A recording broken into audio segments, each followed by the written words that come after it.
வணக்கம் தமிழ் நெஞ்சங்களே. வாழ்வியல் சார்ந்த அறநெறி முறைகளை விளக்கும் அற்புதமான நூல் திருக்குறள். குறளின் வழி வாழ்வியல் என்ற தலைப்பில் திருக்குறளின் ஒவ்வொரு குறட்பாவிற்கும் தெளிவான விளக்கத்தினை தொடர்ந்து பார்த்து வருகின்றோம். அந்த வகையில் இன்று குறள் 3 விளக்கத்தினை பார்க்கலாம் வாருங்கள். குறள் 3. மலர்மிசை ஏகினான் மானடி சேர்ந்தார் நிலமிசை நீடு வாழ்வார். முதல் வரியை பாருங்கள். மலர்மிசை ஏகினான் மானடி சேர்ந்தார். மிசை என்பது ஏலன் உருபு. தமிழ் இலக்கண விதிப்படி 7வது வேற்றுமை உருபு கண் என்பதாகும். மலர்மிசை என்றால் மலரின் கண், அதாவது மலரின் மேல் என்று பொருள். இங்கு மலர் என்பது இறைவன் மீது மிகுந்த அன்புடைய பக்தர்களின் உள்ளத்தை குறிக்கிறது. மிகுந்த நறுமணத்தையும் அழகினையும் தூய்மையினையும் தன்னகத்தே கொண்ட மலர் மிகுந்த சிறப்பு வாய்ந்தது. அப்பேற்பட்ட மலரை போன்ற தூய்மையான உள்ளம் கொண்ட அன்பர்களின் உள்ளமதில். அடுத்த வார்த்தையை பாருங்கள். ஏகினான். ஏகினான் என்றால் வீச்சிருப்பவன் அல்லது நிறைந்திருப்பவன் என்ற பொருளில் வரும். அதாவது அன்பர்களின் அகமாகிய மலரின் மேல் வீச்சிருக்கும் இறைவனின் மானடி சேர்ந்தார். மான் என்றால் மாட்சிமை என்று பொருள். மாட்சிமை என்றால் பெருமை என்று பொருள். சேர்ந்தவர் என்பதற்கு இடைவிடாது நினைத்துக் கொண்டிருப்பவர் என்று பொருள் கொள்ள வேண்டும். இறைவனின் திருவடியை மாட்சிமை மிகுந்த திருவடி என்கிறார் திருவள்ளுவர். அன்பர்களின் அகமாகிய மலரின் மேல் வீச்சிருக்கும் இறைவனின் பெருமை மிகுந்த திருவடியை இடைவிடாது நினைத்துக் கொண்டிருப்பவர் நிலமிசை நீடு வாழ்வார். நிலமிசை என்றால் இந்நில உலகின் மேல் என்று பொருள் கொள்ளலாம், அல்லது எல்லா உலகிற்கும் மேலான உலகம் என்று பொருள் கொள்ளலாம். நீடு வாழ்வார், ஆரோக்கியமாக சகல வளங்களும் பெற்று நீண்ட வாழ்வு வாழ்வார். அவர் இறந்த பின்பும் நில உலகில் தான் வாழ்ந்த அற்புத வாழ்வினால் புகழ்பெற்று நீடித்து வாழ்வார் என்று பொருள் கொள்ளலாம், அல்லது எல்லா உலகிற்கும் மேலான உலகத்தில் வீடு பேரடையும் நன்மையினை பெறலாம் என்று பொருள் கொள்ளலாம். இறைவனை நாம் எங்கும் வெளியில் சென்று தேட வேண்டியதில்லை. அவர் நம் அனைவருக்குள்ளும் இருக்கிறார்.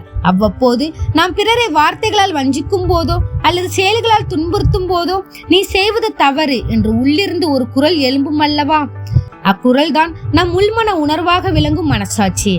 அக்குரலினை செவிமடுக்காமல் தன் போக்கிலே தவறினை செய்து கொண்டே செல்பவர் அவருக்குள்ளே இருக்கும் இறைவனிடமிருந்து வெகு தூரம் விலகி செல்பவர் ஆகிறார். அக்குரலினை செவிமடுத்து தனது தவறுகளை உணர்ந்து தொடர்ந்து மனசாட்சியின் சொற்படி நன்மை தீமைகளை ஆராய்ந்து குற்றமற்ற அறவாழ்வு வாழ்பவரின் உள்ளம் மலர் போன்று தூய்மையாகவும் அழகாகவும் நறுமணம் மிகுந்ததாகவும் மாறும். அவரின் உள்ளமதில் இறைவன் தானாகவே நிறைந்திருப்பார். சற்றே சிந்தித்து பாருங்கள். தனக்குள்ளே ஆனால் எங்கோ இருந்த இறைவனை தனது உள்ளத்திலே உணர ஆரம்பித்தவரின் ஆனந்தத்திற்கு எல்லை உண்டா? தனக்கு இறை ஆனந்தத்தினை உணர வைத்த அப்பெருமானின் பெருமை மிகுந்த திருவடிகளை கண்ணீர் பெருக்குடன் இறுக பற்றிக் கொள்வார் அல்லவா? அவ்வாறு உள்ளம் முருக இறைவனின் திருவடிகளை இடைவிடாது நினைத்துக் கொண்டிருப்பவர் ஞான மலர்ச்சி பெற்றவர் ஆவார்.